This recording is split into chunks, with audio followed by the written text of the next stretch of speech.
Queridos amigos, ¿cómo están? Soy Jorge Casillas en el programa BNC Noticias, temas de actualidad para jóvenes y adultos. Hoy tenemos un programa que entra en la serie Historia de la Iglesia y le hemos titulado Católicos, Ortodoxos y Protestantes. Para saber cuál fue el origen de estas iglesias, podemos nosotros preguntarnos si Cristo fundó una única iglesia, ¿por qué ahora hay tantas iglesias o grupos que se llaman cristianos? Básicamente en este programa veremos cómo se dieron esas divisiones, en qué consistieron y dónde están realmente ahora en el siglo XXI.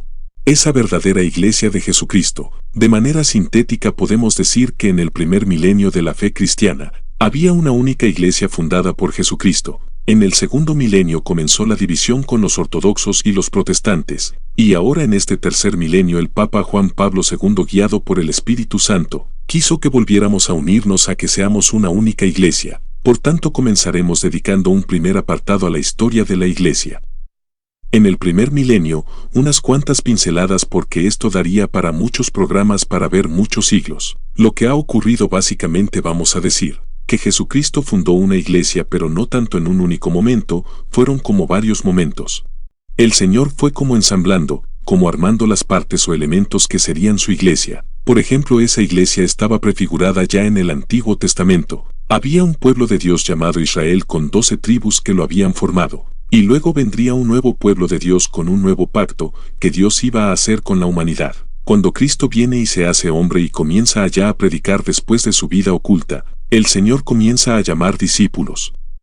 Es interesante ver cómo Cristo era distinto a los rabinos en aquella época porque a los rabinos generalmente la gente se les unía y decidían si elegían o no a un rabino para seguirlo.